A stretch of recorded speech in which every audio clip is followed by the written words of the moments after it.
ورحمت الله تعالی و برکاته.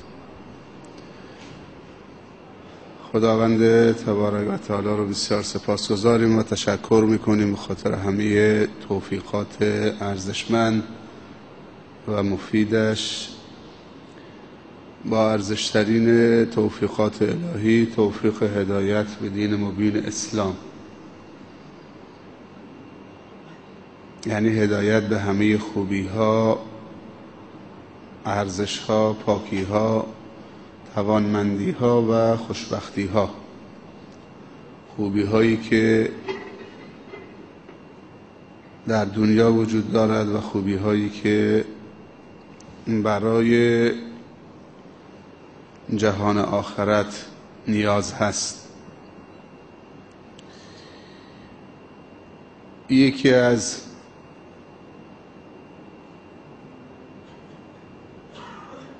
این همه خوبی ماه مبارک رمضان هست.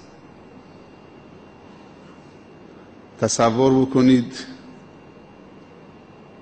اگر دین خدا کاملترین مجموعه خوبی باشد، ماه مبارک رمضان یکی از اون بهترین خوبی هاست و بهترین نعمت ها و بهترین فرصت ها.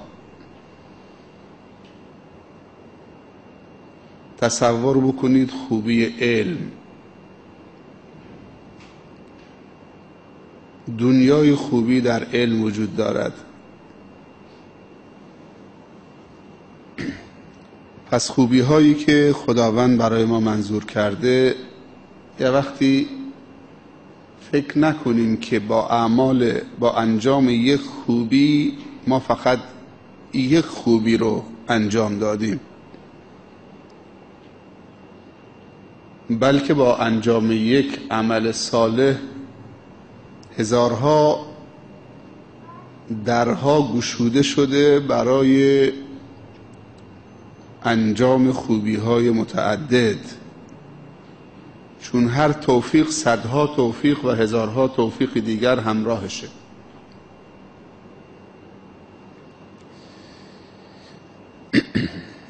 عزیزی به من گفت قبل از نماز که اگر میشه برای دوستی که همیشه تو این برنامه ها حاضر بود دعا بکنید.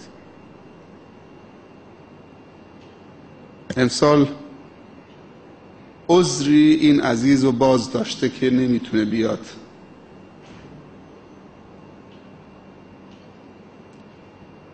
بعد از تفحصات طبی مشخص شده که به بیماری سرطان مبتلا شده و با درد و رنج زیادی مواجه. خب انسان در معرض هر گونه ابتلاعات و امتحانات و سختی هایی قرار گرفته که خودش نمیدونه در پشت پرده غیب چه برای اون کمین گرفته. اینجاست که پیامبر صلی الله علیه و سلم میفرمایند سلامتی تو غنیمت بشمار قبل از بیماریت و زندگی تو قبل از مرگت و غنا و ثروتت قبل از فقرت و جوانیت قبل از پیری.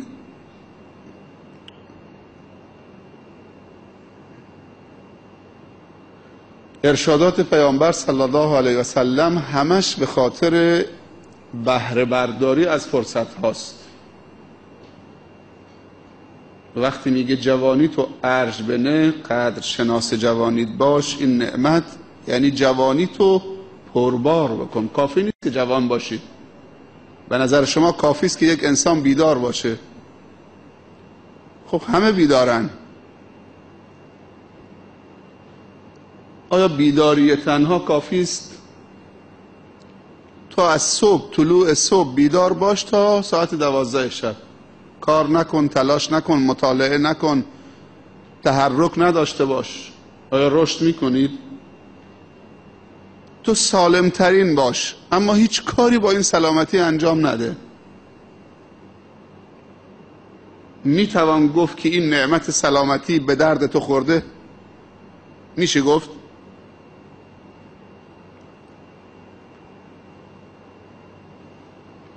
تو سرمایه دار باش اما هیچ عمل خیر انجام نده با مالت، میشه به تو گفت سرمایه دارید؟ مال دارید؟ نمیشه گفت. وقتی میگن که پیامبر صلی الله علیه وسلم میگه جوانی تو قبل از پیری غنیمت بشمار، یعنی جوانی نشاط، شادابی، سلامتی است، تحرک، مقطعی از عمر انسانی که انسان خستگی ناپذیره. در پیری که دیگه انسان درگیر خودشه، اصلا نمیتونه کاری انجام بده. خود انسان سبب حسرتهای خودش میشه. هرچه کنی به خود کنی، گر همه نیک و بد کنی، کس نکند به تو آنچه که خود به خود کنی. چرا سبب حسرت خودت میشید که هنگام مرگ با اون همه توان و امکانات حسرت ببرید؟ یکی از دعاهایی که میخوند، شما هم آمین میگفتید، نمیدونم میدونستید چرا آمین میگید، یکی از دعاها این بود: خدایا در روزی که صورتهایی، چهرههایی در روز قیامت دشت محشر تاریک میشوند به خاطر گناهشون، کسالتشون، تنبلیشون، غفلتشون، در روز حسرت و ندامت، خوب دقت بکنید دنباله دعا بود، در روز حسرت و ندامت، در روزی که نه مالی و نه اولادی به درد انسان میخوره، صورت ما را بدرخشان. این یک از دعاهایی بود که شما آمین میگفتید. خدایا در روزی که صورتهای گناهکاران تاریک میشود، صورت ما را بدرخشان در محضر خودت، در روز حسرت و ندامت. چطوری میگیم صورتمون رو بدرخشان؟ از سلامتی چه استفاده بردید و چه نفعی از سلامتی تو جامعه تو برده؟ شما فکر میکنید اگر تو سالمی، سلامتی به عنوان یه سرمایه مال خودته؟ من باید از سلامتی تو بهره ببرم. تو همسایه منی، تو دوست منید، من باید سهمم از زبان تو ببرم. الان شما داره سهم میبرید از زبان من دیگه. زبان من، شما داره شریکید، هرچه دارم میگم. من باید از عقل شما و فکر شما بهره ببرم. من شریکم تو عقل شما، تو مال شما من شریکم. امت اسلامی یعنی این، یعنی با هم شریکم. من باید از چشم شما بهره ببرم. اگه شما مطالعه بکنید با چشمت و علم یاد بگیرید، بعد با زبانت بازگو میکنید. آدم با چشمش مطالعه میکنه. خب اینا ابزار علمه. ما همه با هم شریکیم. اگر تو سلامتی داشته باشید، این سلامتی به درد من نخوره و جامعه نخوره، خب من روز قیامت طلبکارت میشم. اگر تو مال داشته باشید، اگر تو موقعیت داشته باشید، اگر تو علم داشته باشید، امکانات داشته باشید، به درد جامعه و امت اسلامی نخوره، از خیلی چیزها باید ما توبه بکنیم. بعضی فکر میکنن اگه شراب خوردن باید توبه بکنن. سلامتی داره به هدر میره، کسی توبه نمیکنه. بعضی موقع جوانان نمیدونن چه کار بکنن. شب ساعت 3-2 بعضی موقع میام رو بلوار، 30 تا جوان رو بلوار نشستن اینطوری، هیچ کاری هم نمی کنن. ساعت 3 نصف شب، مثل این که شلنگی باز بکنید، شیر آب پامپ هم بذارید، با فشار این آب بره تو دریا یا بره زیر خاک بشه. باور بکنی وقتی یه شلنگ آب شیرین میبینی که شیر باز، آب تو خاک داره میره، یه نفر میگه حیفه، گناه داره، آب شیرین داره به هدر میره. ولی 30 تا جوان نشسته، اونم تو سن 20، 18، 19. کسی نمیگه آب داره به هدر میره. یعنی جوان و سلامتی به اندازه یه شیر آبی که باز بشه بره تو خاک ارزش نداره؟ یه تکه نون خشک سوخته رو زمین میبینه، خم میشه، بلند میکنه، بوسه میزنه، میذاره رو چشمش، میذاره تو گوشه از دیوار، نعمت خدا زیر پایمال میشه. ولی این همه جوان سرگردان حیران به هدر داره میره، کسی نمیگه نعمت خدا پایمال داره میشه. سبحان الله.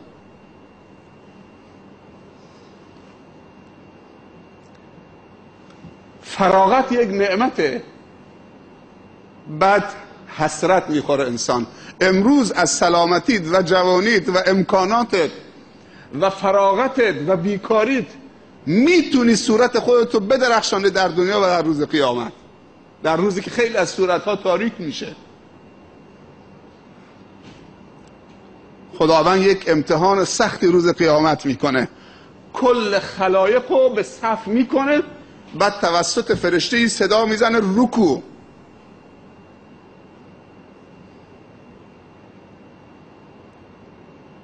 صدا میزنه در دشت محشر، همه خلایقی که در دنیا نماز میخوندن یا نمیخوندن، میگه رکوع، اجازه بدید بلند بشم. همه ایستادن، بعد صدا میزنه رکوع.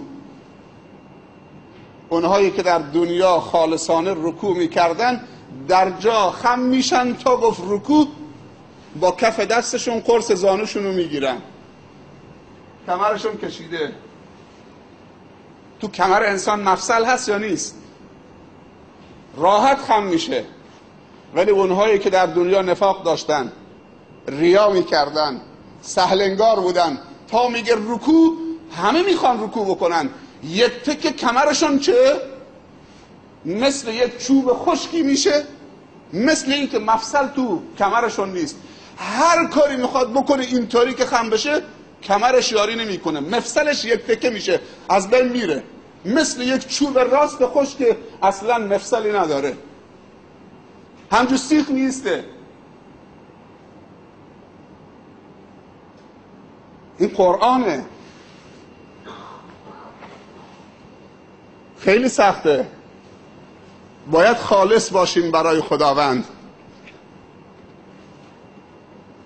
نمیشه همه چی رو شوخی گرفت، رمضان رو شوخی گرفت، دین رو شوخی گرفت، جوانی رو شوخی گرفت. مالی که به این سختی به دست میاد همینجور ریخت و پاش بکنید. این همه اسراف و ریخت پاش، این همه حیف و میل، از میلیون ها که در آوردید 50,000 تومانی صرف کار خیر نشه. هر شب برای اون گردن کلفت کباب، هر شب برای اون گردن کلفت تفریح، هر شب برای اون فلان، هر شب برای اون فلان. فردای قیامت همه از بری میشن. من به یه دوستی تو تابستان گفتم که اگر شما به اندازه 6,000 نفر تو 2 ماه قرآن بخونید، عقیده بخونید، فقه بخونید، حدیث بخونید، سیرت بخونید، تجوید بخونید، به اندازه 6,000 نفر، دوست داری به اندازه 6,000 نفر قرآن بخونید؟ گفت شیخ چطوری میشه؟ گفتم چقدر طول میکشه؟ گفت به اندازه عمرم تمام میشه، بازم کم میارم. به اندازه 6,000 نفر که 2 ماه قرآن بخونن، من خودم تنها بخوام قرآن بخونم، الان اگه 20 سالمه، 100 سال دیگه هم عمر بگیرم، بازم کفاف نمیکنه به اندازه 6,000 نفر. گفتم تو میلیونیری، خدا بهت داده، بیا حقوق 2 ماه معلمین این 6,000 نفر بده. گفت چقدر میشه؟ گفتم 35 میلیون تومن. برای یک میلیونر 35 میلیون تومن بده، به اندازه 6,000 نفر که در 2 ماه 60 روز قرآن بخونن تو مکتب خونه، با 35 میلیون تومن تو ثواب کاملش رو گرفتید. ثواب اونام سر جاشه. از این دیگه فرصت بهتر؟ ولی آقا تو انتخابات 150 میلیون پول میده، 200 میلیون پول میده.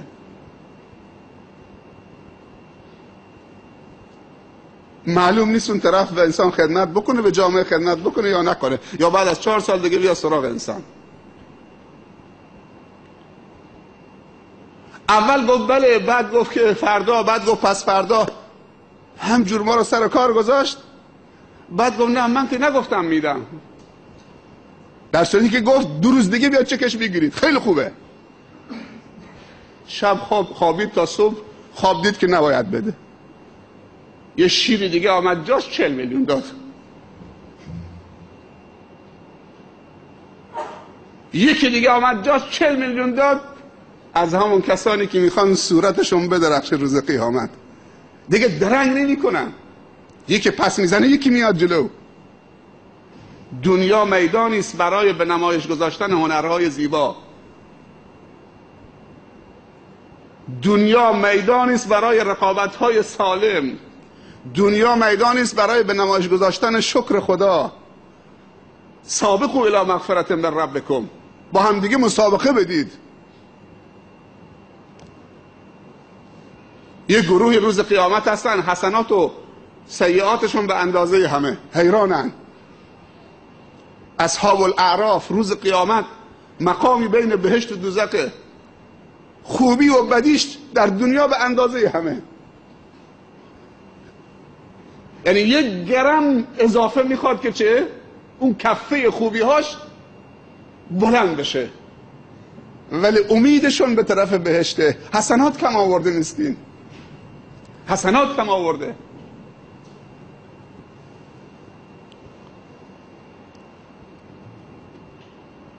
باید تلاش بکنه. یوم لا ینفع مال ولا بنون الا من اتى الله بقلب سلیم. عزیزمون میگه که برای این عزیزمون دعا بکنید. سالهای گذشته تو همین جمع خودمون بود. عزیزی دیگه از تهران زنگ میزد برای من دعا بکنید، بگید تو مسجد که میخوام فردا برم اتاق عمل. به نظر شما یه دعا نباید برای کسانی که سالمن، هیچ مریضی ندارن ولی توفیق این که از سلامتیشون استفاده بکنن ندارن؟ به نظر شما نباید برای اینا دعا بکنید؟ برای اینا هم باید دعا بکنید. اونی که مریض سلامتیش از دست داده مسکین، ولی دلش هم اینجاست. برای اونایی که سالمن دارن به هدر میرن.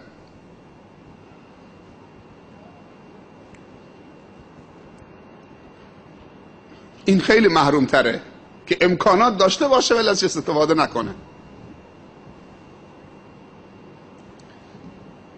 خدایا بیماران را شفای عاجل عنایت بفرما، سلامتی و تندرستی نصیب بفرما و توفیق استفاده که در اختیار ما گذاشتید عنایت بفرما. شفای عاجلی که آثاری از بیماری نماند و این بیماری سبب کفاره گناهانشان بشود و سبب تقویت ایمانشان و غنیمت شمردن سلامتی بعد از کسالت، بعد از بیماری. گفتیم ماه مبارک رمضان ماه توبه است. باید یک تحولی با توبه در زندگی ما ایجاد بشود. علما برای توبه شروطی گذاشتن. من مختصر به این شروط اشاره می کنم. اولین شرط این که توبه خالصانه باشد. خوب دقت بکنید، اگر که واژه توبه تو لغتنامه نبود چه کار باید میکردیم؟ اگر تو این لغتنامه هایی که ورق میزدیم کلمه‌ای به اسم توبه پیدا نمیکردیم. همینطور که گفتم تصور بکنید در روی زمین مسجد نباشه کجا انسان خودشو تخلیه بکنه؟ تصور بکنید که کلمه توبه نباشه. توبه دروازه توانمندی است، دروازه آرامشه. اگر از دروازه توبه داخل شدید توانمند میشید، ولی باید بتونید این دروازه رو باز بکنید.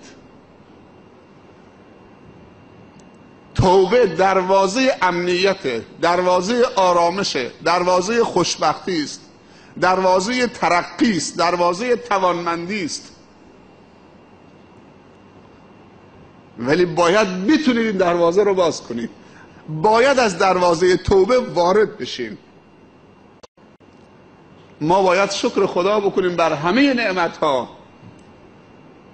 و بر نعمت توبه شکر ویژه بکنیم. اگر توبه نبود چه کار میکردیم؟ باور بکنید گناه میکنیم، خطا میکنیم، اشتباه میکنیم، کوتاهی میکنیم، تقصیرکار هستیم، ولی امید داریم که رمضان بیاد توبه بکنیم بارمون سبک بشه. امیدمون به همین دروازه است که از همین دروازه داخل بشیم.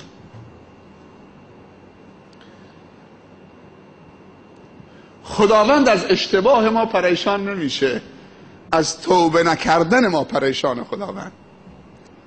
ناراحتی خداوند این که ما توبه نمی کنیم، وگرنه خداوند ما رو انسان خلق کرده. باید یک تفاوتی بین رب و عبد باشه. اگر ما معصوم بودیم خب خدا بودیم. ما اشتباه میکنیم، اشتباه ما عظمت خدا رو نشون میده، نقص ما کمال خداست. انسان اگر کامل معصوم باشه ناقصه، ادعای خداوندی میکنه.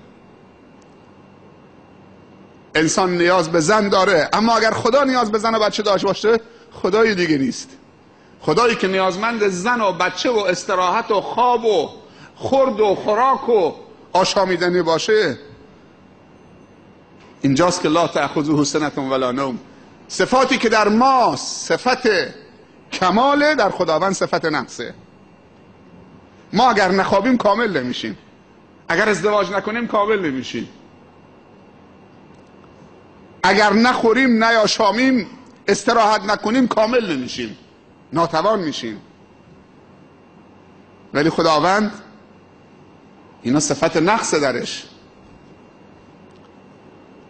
ولی خداوند ناراحته که چرا بندگان من توبه نمی کنن. تصور بکنید که خداوند چقدر به ما و شما رحم کرده. تصور بکنید اگر گناه بو داشت، فکر کردید؟ اگر گناه بو داشت، اگر گناه رنگ داشت، باور بکنید کسی نمیتونست تو صورت برادر خواهرش نگاه بکنه. اگر گناه بو داشت کسی نمیتونست از کنار برادر و خواهر مسلمانش رد بشه، باید در بینی بود میگرفتیم. گناه هم بو داره و هم رنگ داره، ولی خداوند رنگ و بوی گناه رو پوشونده که بتونیم به هم سلام بکنیم، که بتونیم تو صورت هم نگاه بکنیم. طرف شاید دائم الخمر، اون لحظه خمر ننوشیده، ولی میشه روبوسی کرد باش. مگر خداوند تو سوره مطففین نمیفرمایند که کلا بل ران علی قلوبهم ما کانوا یکسبون، دلهای گناهکاران رو تاریک قرار دادم، ران شده.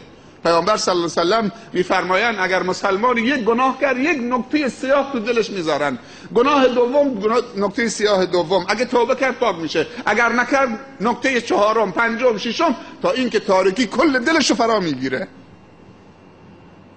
ولی بازم تو صورت هم نگاه میکنیم. این فضل خداست که رنگ و بوی گناه پوشونده تا بتونیم به هم دیگه سلام بکنیم، به هم دیگه خدمت بکنیم. ولی اینو بدونیم که گناه هم رنگ داره هم بو داره. یکی از آثار گناه تاریکی در دل، قلب، و تاریکی در قبر، بی برکتی در رزق و روزی، بی رونقی در صورت و سیما، نفرت در دل بندگان خدا. بندگان خدا از گناهکار نفرت دارن. کسی نمیتونه یک ظالم رو تحمل بکنه، یک سکران رو تحمل بکنه، یک رباخوار رو تحمل بکنه، یک معتاد رو تحمل بکنه. واقعا مشکله.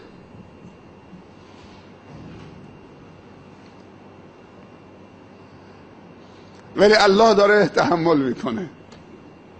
گناه یعنی قیچی شدن رابطه عبد و رب. و هر انسانی به سه علت گناه میکنه: یا از روی تکبره، یا از روی جهل یا از روی ضعف اراده است. غیر از این سه تا چیز دیگر نیست. یا گناهی که میکنیم مثل ابلیسه که دیگه نمیتونیم توبه بکنیم.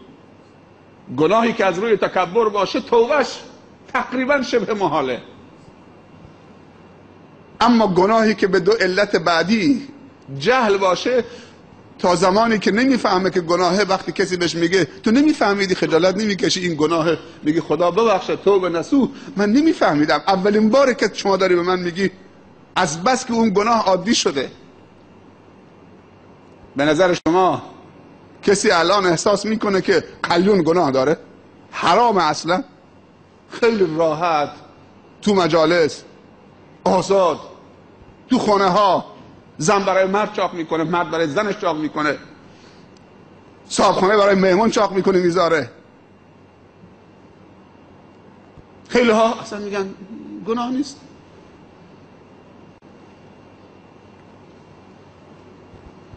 از بس که خیلی مسائل عادی شده و هر چیزی که در دین خدا حرامه یعنی گناه، سه تا علت داره: یا نجسه، یا ضرره، یا فساده. محال چیزی خدا بگه حرامه نجس نباشه، ضرر نباشه، فساد نباشه. حالا حساب بکنید، این قاعده داشته باشید، هر حرامی سه تا علت داره و انسان به سه علت گناه میکنه. پس خیری در حرام نیست، خیری در گناه نیست. وقتی نجسه، وقتی ضرره، وقتی فساده، چه خیری درش هست؟ ولی بازم گناه میکنیم. ولی خدا بکنه که از روی تکبر نباشه، از روی ضعف اراده باشه. گناه میکنه بعد پشیمون میشه، دست بلند میکنه، خدایا شرمنده هستم، نمیتونم اصلا دستم بعضی از دوستان به درجه میرسن که دیگه از خدا خجالت میکشن، گناه میکنن ولی خجالت میکشن دعا بکنن. یعنی پیش خودشون یه محاسباتی میکنن، من چطوری رو میشه حالا دستم بلند بکنم تو صورت خدا، دست دراز بکنم، خدایا. خدا نکنه انسان به اون ناامیدی برسه، دوستی هم نداشته باشه، مشاوری هم نداشته باشه که امیدوارش بکنه که خداوند انسان رو تحویل میگیره.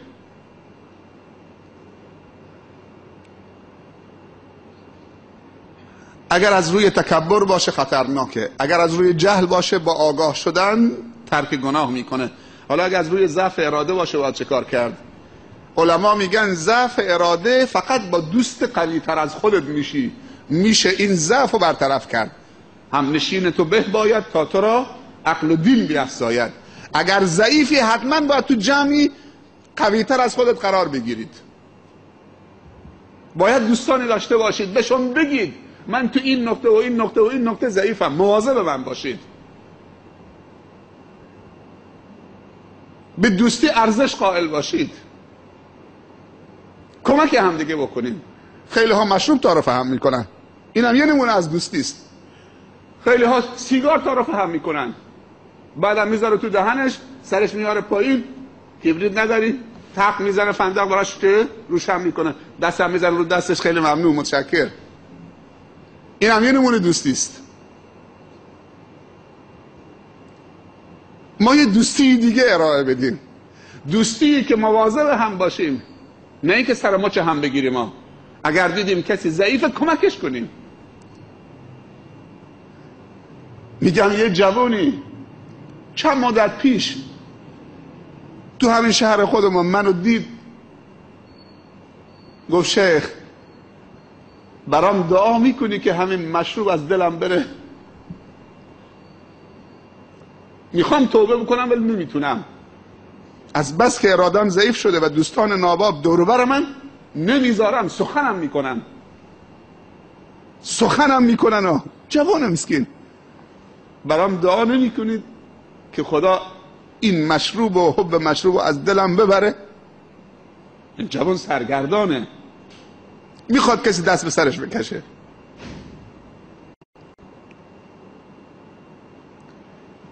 چند تا شروط برای توبه گذاشتن. اولین شرط این که توبه خالص باشه. خالص یعنی چی؟ یعنی مثلا کسی سیگاریه، قلیونیه، هرچی بهش میگه توبه بکن توبه نمیکنه، از خدا بترس این حرامه. مریض میشه میره دکتر بهش میگه اگر یک بار دیگه یه نخ سیگار بکشید یا یه بار یه پوکی به کلیون بزنید میمیرید. همون حرف دکتر، پزشک ویزیت هم ازش گرفته تا بهش میگه که اگر کلیون بکشی میمیری، برمیگرده کلیون ترک میکنه. به نظر شما این توبه کرده؟ این توبه نکرده. این کلیون ترک کرده ولی توبه نکرده، چون وقتی بهش میگفتن به خاطر خدا توبه بکن نمیگفت، ولی به خاطر سلامتیش توبه کرده، به خاطر بهداشت. بهش میگه که اگر مشروب بخورید، تریاک بکشید، سنکوب میکنید، میمیرید، حافظه تو از دست میدید. یکی از ویژگی های مشروب این که حافظه رو ضعیف میکنه، فراموشی و لرزش تو اعصاب میاره دیگه. به مرور زمان اونهایی که مدمن الخمرن به مرور زمان دیگه چه؟ کنترل اعصاب ندارن، همین جور که دارن صحبت میکنن هم حتی شده که اسم دوستاشون، خانواده‌شون، بچه‌هاشون هم فراموش کردن، فراموشی بهشون دست میده. من مشروب نمیخورم به خاطر که فراموشی حافظه‌مو از دست ندم. توبه نیست. بعضی میخوان رشوه بگیرن تو اداره ها، ولی چون میترسن که لباس شخصی ها شاید تو اداره ها سر مچشون بگیرن، دوست دارن رشوه بگیرن ها، ولی از ترس این که لباس شخصی ها سر مچشون بگیرن رشوه نمیگیرن. و اگر مطمئن باشن که لباس شخصی ها نیستن، این توبه خالص نیست. بعضی برای شهرت توبه میکنن، فلانی توبه کرد. توبه باید خالص باشه. اولین شرط توبه، خدایا فقط به خاطر عظمت و تو، بزرگی تو، من شرمنده این همه محبت های توام، این همه خوبی در حق من، این همه بدی در حق تو. خدایا به این نتیجه رسیدم که من بدون تو نمیتونم، هرچی تمرین کردم که بدون تو باشم نتونستم،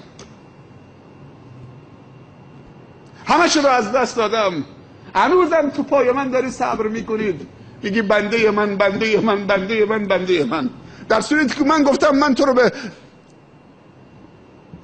رب بودن قبول ندارم، ولی تو گفتی من تو رو به عنوان بنده هم میپذیرم. اون شخصی که بعد از 50 سال گناه برمیگرده یعنی چی؟ 50 سال به خدا میگه نه تو رب من نیستی، ولی خدا منتظرشه، میگه تو عبد منی. همطور که پدری منتظر فرزندشه، فرزند ناخلف میشه، میره این طرف اون طرف، همه جا دور میزنه، آخر برمیگرده پیش پدر و مادر.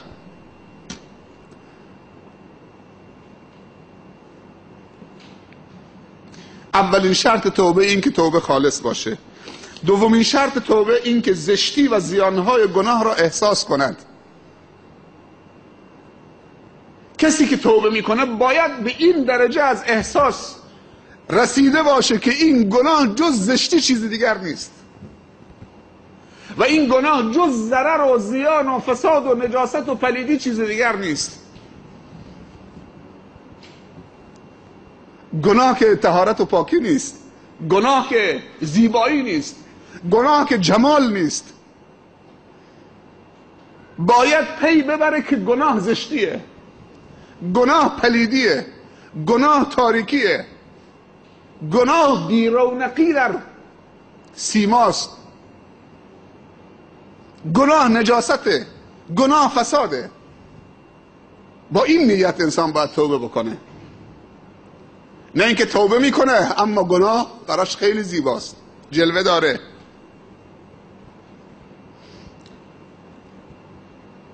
سوم، عجله در توبه. توبه نباید درش تردد بکنید، تأخیر بکنید. میخوام توبه بکنم، یا سرزبونی توبه میکنم، یا فردا توبه میکنم. فاصله الان تا فردا خیلی فاصله هست. تو رمضان هم شاهد تشییع جنازه ها هستیم. چهارم، از قبولی توبهش و نقایص آن بترسد. یعنی وقتی توبه میکنه به خودش بگه که شاید این توبه‌ای که مورد قبول خدا واقع بشه چه؟ این اون توبه نباشه، شاید توبه ناقصی باشه، از نقص توبهش هم دوباره توبه بکنه، کم کم انگیزه هاشو بالا ببره که بهترین توبه بکنه. از توبه ناقصش بترسه که این توبه توبه کاملی نباشه. چیکار کنم که توبه کامل باشه؟ کتابی هست میخواهم توبه کنم اما، میگن عمرو بن العاص وقتی که آمد به محضر رسول الله صلی الله علیه وسلم رضی الله عنه، وقتی که اسلام برش عرضه کرد، حضرت عمرو دستشو دراز کرد و رسول الله دستشو دراز کرد که دستش به فشاره. عمرو دستشو کشید، گفت عمرو چرا مترددی؟ گفت یا رسول الله یه سوال قبل از اینکه دستمو بدم. گفت یه سوال، اگر من دستمو دادم با تو بیعت کردم بر اسلام، اون اعمال کفرآمیز و شرک‌آمیز قبل از اسلام چی میشه؟ یعنی خدا منو میبخشه؟ فکر میکرد توبهش ناقصه. بعد گفت عمرو متردد نباش، بده دستت، الاسلام یجب ما قبله، اسلام پاک میکنه ما قبلش، التائب من الذنب کمن لا ذنب له، کسی که از گناهانش توبه بکنه مثل کسی است که گناه نکرده.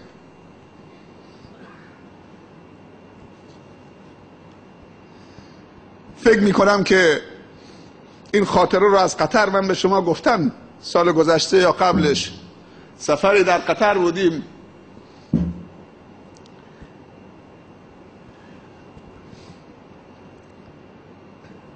روز جمعه در یکی از مساجد قطر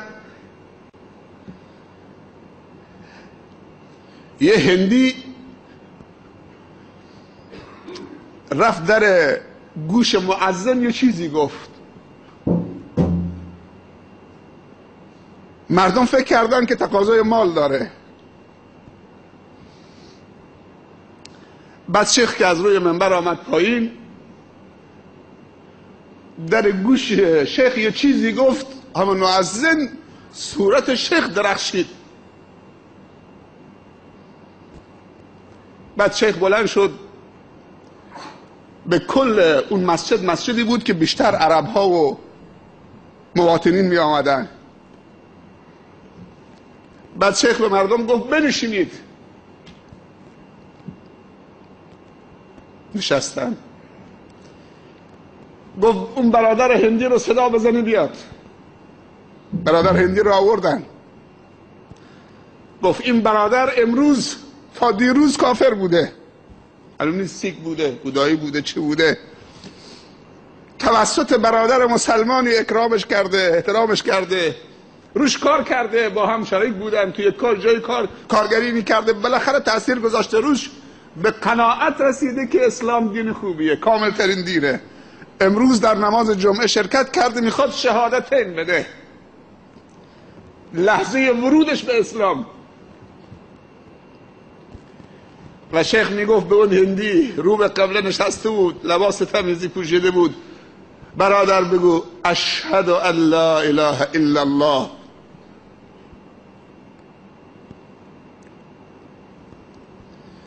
اسلام به راحتی به ما رسیده نه، از آبا و اجدادمون ارث بردیم. بگو اشهد ان لا اله. هندی نمیچرخه، اشهد ان لا، بگو اشهد ان لا اله الا الله و ان محمد رسول الله. هندی گفت،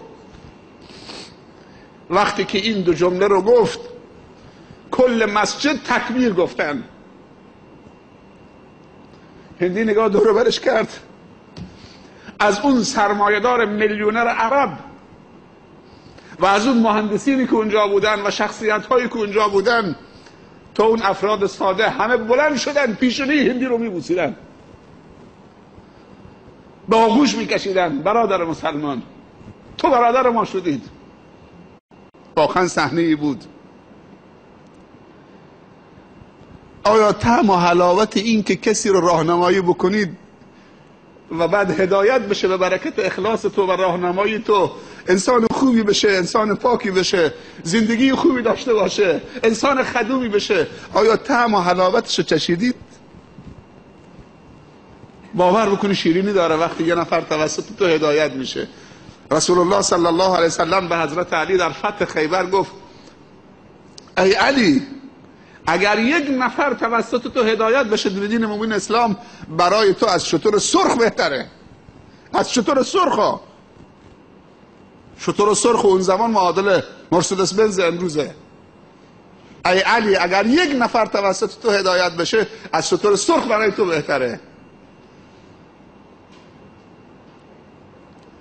همه شما داعی هستید، برید. هر کدوم از شما 30 تا جوان دوست داره. باور بکنید، یعنی تو زندگی 30 نفر دوست ندارید؟ دانش آموزای دارای دانش آموزی، ورزشکارا، هم بازی‌ها، هم محلی‌ها، اونایی که تو تیمت بازی میکنن، اونایی که بچه‌ها کنار ساحل بازی میکنن، چطور موقع نماز خودت میای اون به اون طرف؟ برید رو 20 نفر، رو 30 نفر، رو 10 نفر از دوستانتون تأثیر مثبت بذارید، کمکشون بکنید با هدیه‌ای، با جلسه‌ای، اصلا یه شام بده، یه کباب بده، چه اشکالی داره؟ 100,000 تومان یک کوچی بخر، برای بخر، چه کباب بده. 30 تا از دوستان خوب همکلاسی ها دعوت کن، کباب مفصلش بده.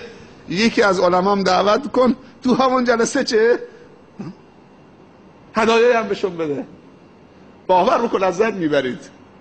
یک احساس حلاوتی و شیرینی تو دلت، وجدانت راحت میشه که خیرم در تو هست، کار مفیدی انجام دادید. دوست رو دوستش خیلی تأثیر داره. حاجی ابراهیم عباسی خدا حفظش بکنه یک مسجدی در واشنگتن درست کرده، 5 میلیون دلار مال جناحه. رفتیم خدمتش، تعریف میکرد، هر کدوم یه CD به ما داد از افتتاح مسجدش در واشنگتن. بعد میگفت که یک خطیب مصری عالمم برده اونجا، میگفت متوجه شدیم که روز جمعه خیلی از مسیحی های آمریکا میان چه واشنگتن، میان داخل مسجد خطبه رو گوش میدن. خطبه یعنی سخنرانی. موقع نماز که میشه، نماز یک حرکت خاص مسلمان است. موقع نماز میرفتن بیرون، مسیحی بودن. میگه آمدم با پیشنهاد خطیب، گفتن خب این برادرای مسیحی که میان خطبه گوش میدن، بعد موقع نماز میرن بیرون، سرگردان کنار در و بیرون ایستادن بی احترامیه. پیشنهاد دادن یک سالن استقبال از مهمانهای برادرای مسیحی که میان تو خطبه گوش میدن سخنرانی، بعد برن بیرون. میگه سالن درست کردم، چند هزار دلارم آمدم تجهیز کردم، دکوربندی کردم و بهترین مبلمان کردم اونجا، یخچال، نمیدونم فلان فلان انواع. موقعی که این عزیزان میرفتن بیرون، هدایت رو میکردیم به سالن استقبال، برید از خودتون پذیرایی بکنید، انواع شیرینی ها، میوه ها، جزوهات. میگفت هفته 10 نفر، 8 نفر، 9 نفر، 5 نفر با همین استقبال، سالن استقبال خطبه گوش میدادن، میرفتن تو مسلمان. حساب میکرد در کنار این مسجد که مسجد بزرگی، نماز میخونن، مسلمان ها میان اونجا، میگفت سالی 100 تا 120 نفر برادرای مسیحی تو مسجد من مسلمان میشن. اینا روز قیامت همه تو توشه حسناتشن، همه تو میزان حسناتشن. باید کمک هم. امروز مسلمان هم نیاز به هدایت داره، نیاز به راهنمایی داره، نیاز به ارشاد داره، نیاز به نجات داره. بعضی موقع برادر منتظرته، بعد حسرت میخورید. 5مین شرط توبه، جبران گذشته اگر ممکن باشه. توبه درسته همه چیز رو پاک میکنه، ولی تا حد الامکان جبران گذشته بکنه اگر ممکنه. بعضی گناه ها ممکن نیست که جبران بکنه، باید با دعا جبران بکنه. بعضی گناه ها غیبت حق الناسه، طرف هم مرده، تهمت زدنه، طرف مرده، نرسید حلالی ازش به طلبه، تا قبل از اینکه بمیره توبه نکرده بود، طرف مرد، حق به گردنشه، حالا توبه کرده. این تنها راهش این که بعد از هر نماز براش دعا بکنه. خدایا بیامرز و ببخش کسی که بر گردن من حق دارد. صاحب حقه. صاحب حق میدونه کیه؟ معلمت، عالمت، پدرت، مادرت، همسایت، اینا همه صاحب حقن. اما بیشترین حق بر گردن انسان علما دارن و معلمین. باید برای معلمینمون دعا بکنیم. هر چی دعای خیر برای شیخ ضیا بکنیم، برای خانوادهش و اولادش بکنیم کمه. باور بکنید کمه.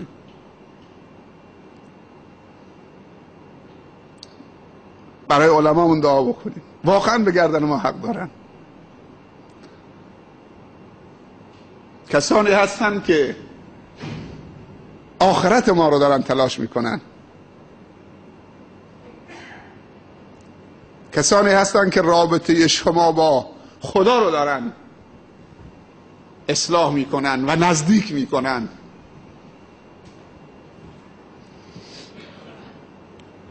ششم، مکان و محل گناه را ترک کنند.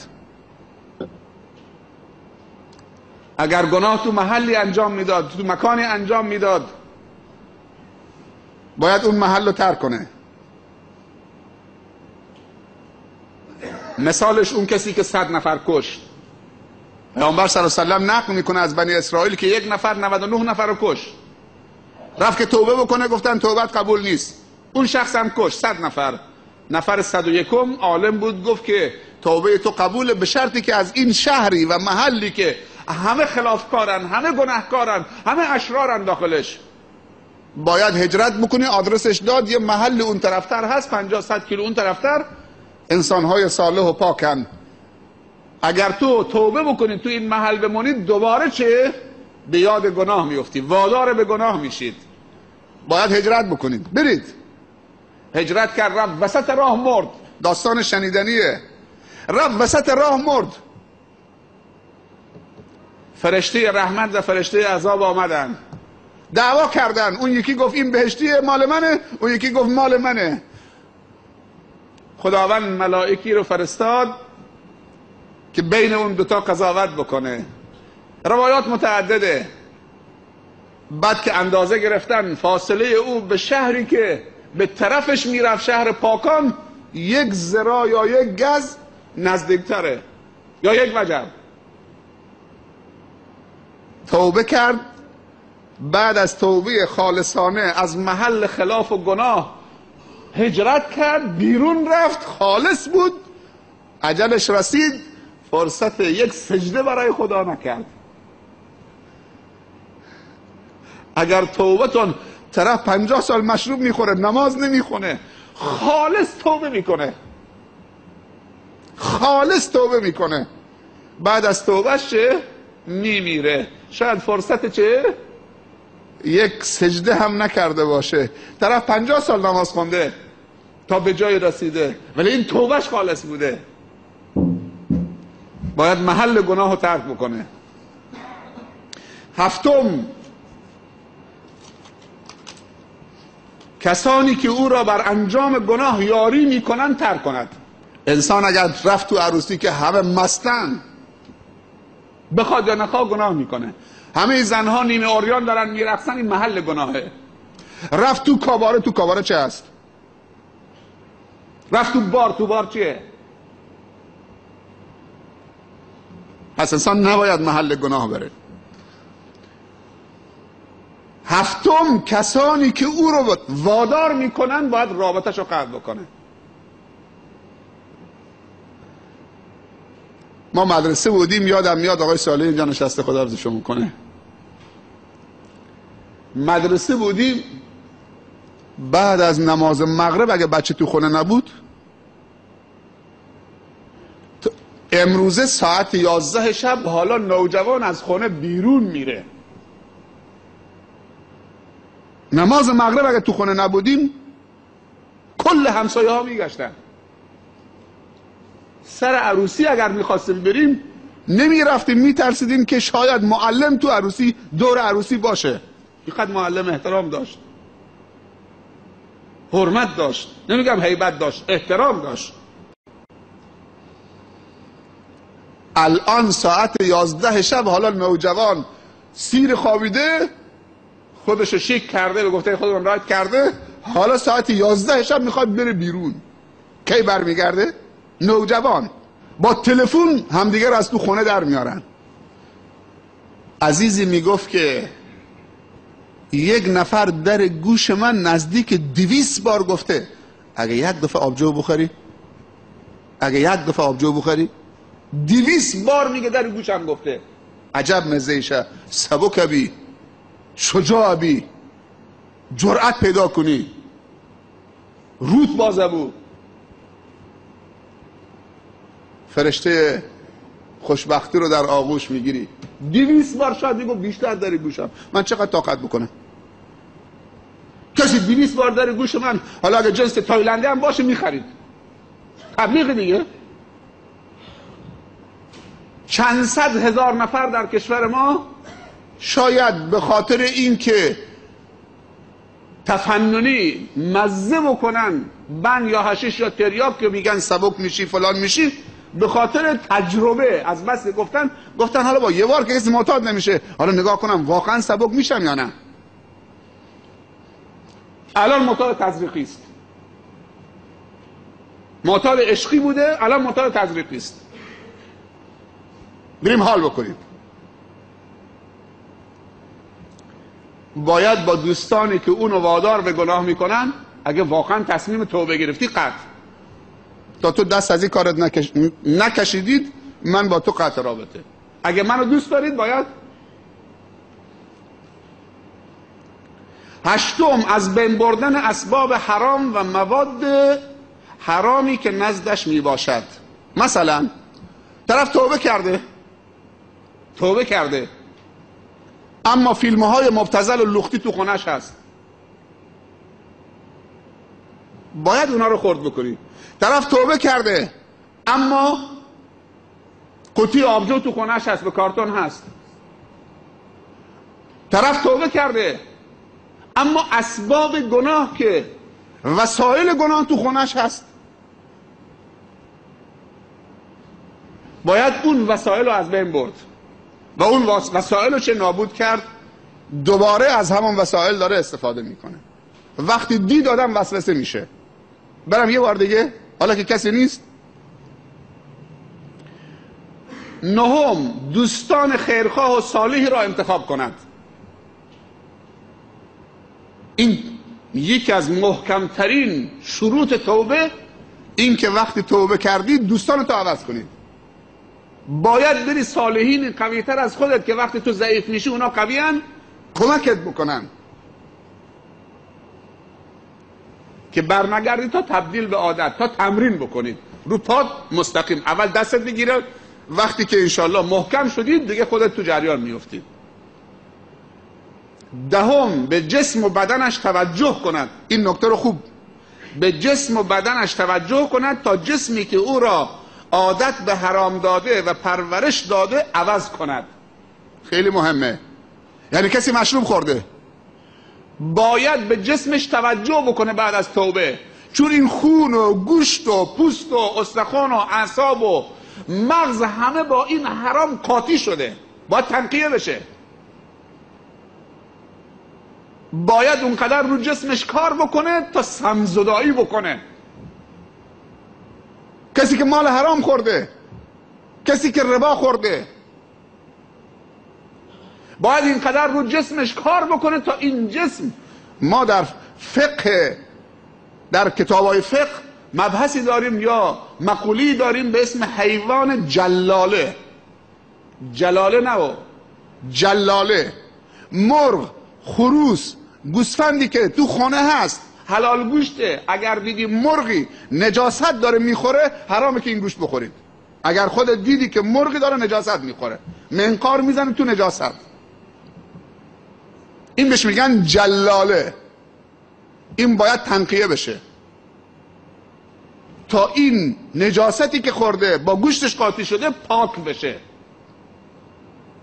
وگرنه سلامتی به خطر میفته.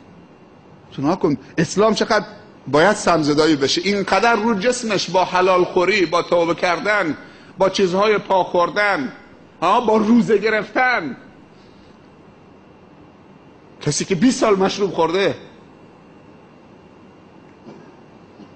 این جسمم حق داره به گردن تو. باید این جسم پاک بشه، سمزدایی بشه، تا جسمی بشه که بر طاعت خدا نشأت پیدا بکنه. واقعا اینا امانتن. چه کار کردیم؟ مشت حرام داخلش ریختیم، نابودش کردیم. دوباره باید تقویتش بکنیم تا این جسم بر طاعت خدا قوی بشه و پاک بشه. و 11 باید توبه قبل از وقت باشد. 11 آخریشه. توبه باید قبل از وقت باشد. وقت دو تاست، یکی وقت عمومی است و یکی وقت خصوصی است. اگر توبه قبل از وقت نباشد، توبه پذیرفته نمی شود. وقت خصوصی اجل هر کسی. پیامبر صلی الله علیه و سلم فرموده تا زمانی که روح به حلقوم نرسیده، به غرغره نرسیده، اینجا که غرغره خیر خیر بکنی، در توبه بر تو بازه. اگر روح به اینجا از نافت رفت بالا، به روح، به سینت رسید، به حلقومت رسید، دیگه هر کسی بالای سرت بنشینه بگه پسرم، پدرم، همسرم، هر چی بگه برادرم، بگو لا اله الا الله، بگو استغفر الله، خلاص تمام شد. رفعت الصحف، رفعت القلم و جفت الصحف، تمام شد، بسته شد. کاری نکنید که توبه رو هی به تأخیر بندازی، به عقب بندازی، به عقب بندازی، عقب بندازید و بترسید از مرگ ناگهانی. علما میگن خطرناکترین مرگ ناگهانیه. فرصت توبه به آدم نمیده. با ماشین داری میری، صدای موسیقی هم بلند، داریم جوک میگی و میخندی و با سرعت هم داری میری، چه تصادف. فرصت توبه نشد. دارید میری یک دفعه چه؟ سکته، مرگ ناگهانی، سکته قلبی، سکته مغزی، تصادفات. این وقت خصوصی. اما وقت عمومی چیه؟ طلوع آفتاب از مشرق یا مغرب.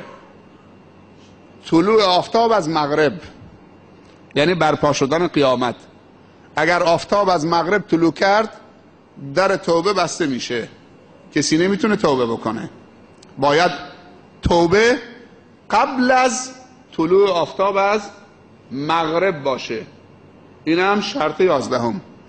آقا صالح میگه عزیزی در حال ظاهرا تصادف کرده و الان در حال خیلی سختی داره به سر میبره، نیاز به دعای خیر شما داره.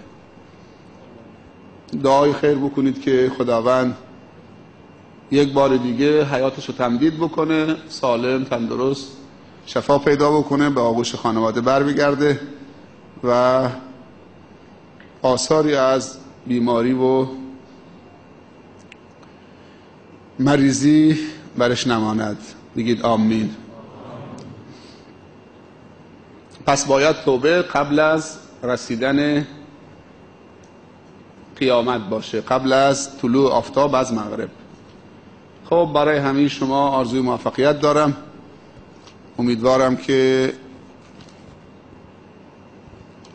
حسابمون رو با خداوند تصفیه بکنیم، با خلق خدا تصفیه بکنیم، کمی تأمل بکنیم در مسیر زندگیمون، در اعمالمون، در گذشته و حال، و برای آینده چه برنامه‌ای داریم، و از خداوند استقامت بطلبیم و سعی بکنیم دوستان خوبی به عنوان سرمایه‌های خوب برای خودمون انتخاب بکنیم تا انشاءالله در جمع خوب رشد بکنیم و فرزندان ما رشد بکنن و مسئول و محفوظ بمانیم به برکت جمع خوب و دعای خیر همدیگه و خیرخواهی و دلسوزی همدیگه نسبت به همدیگه.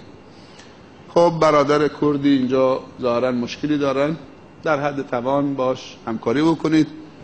جناب مولانا هم تشریف آوردن از یکی از مدارس سراوان، نزدیک 200 تا طلبه دارن، ایشون هم برای همکاری خدمت شما رسیدن. هر کسی به اندازه وسعش و توانش برای توانمندی این حوزه علمیه هم همکاری بکنید. ماه مبارک رمضانه، اگر خیری کردید قطعا خداوند مضاعف انشاءالله چند برابر به شما برمیگردونه، اونم به عنوان توشی و ذخیره‌ای. یعنی یه حسابی در حقیقت باز کردید نزد خدا. هر حسابی باز بکنید روز به روز اون حساب چه بالاخره افزایش پیدا میکنه. و خداوند هم همطور که رئیس بانک اینجا حساباتو چک میکنه، ازت خواهش میکنه حساباتونو بالا ببرید، آخر ماه چک به کسی ندید، ولی خداوند دیگه این نمیگه. خدا میگه حسابتو بالا ببر، ولی نمیگه چک به کسی ندید. اونجا چکاش همه مال خودته و مال خانوادته. یعنی هر حافظ قرآنی میتونه در اعضای خانواده‌اش شفاعت بکنه، هر شهیدی میتونه در طایفه‌اش شفاعت بکنه، کسی که در راه خدا شهید بشه. بچه هاتون انشالله تربیت بکنید طوری که روز قیامت بتونن چک برای کسان دیگه هم بکشن. اگر به خدا گفت من خواهش میکنم این پدر من، این برادر من، این طایفه منو نجات بده، نزد خدا چون 30 جز کلام الله مجید تو سینشه نزد خدا حرمت داره. خداوند حرفشو، پیامبر صلی الله علیه و سلم میفرمایند در بین بندگان خدا در دنیا کسانی هستند که اگر بر خدا قسم خوردن خداوند کمکشون میکنه، قسمگیر نمیشه. اگر خدا چیزی تقاضا کردن خداوند اونها رو سفید میکنه. خواهشی کردن حتی برای کسی، خدایا این پسر همسایه منو هدایت بکن، از تو خواهش میکنم، این دختر همسایه هدایت بکن. خدا خواهششونو، چون حرمت دارن نزد خدا. نه خیلی ها شاید تو پاسگاه حرمت داشته باشن که برن یه نفر رو تو زندان بکنن، پدرش در بیارید فلانی سفارش کرده، حالا تقصیر کارم نیست بعد چون با مأمور دوسته، پدرشو در بیارید. ولی یه نفر نزد خدا خواهش میکنه فلانی رو هدایت کن. چقدر زیباست. حرمت نزد خدا داشته باش تا خدا حرف تو قبول بکنه، برکت نازل بکنه از کانال تو به خلق خدا برسه. نه اینکه برید مأمور رو تحریک بکنی، حالا با پولت، با جاهت، با خواهشت، با دوستیت بیاد آدم بیگناهو برن اونجا سینو جیم بکنن، کتک بزنن که همطوری چه پرونده براش تشکیل بدن. دلت هم خوش، حرف من خریدار داره. خدا بکنه که حرف نزد خدا خریدار داشته باشه. و آخر دعوانا ان الحمد لله رب العالمین و صلی الله علی سیدنا و نبینا محمد و علی آله و اصحابه و سلم اجمعین. موفق و مؤید باشید در دنیا و آخرت. و السلام علیکم و رحمت الله تعالی و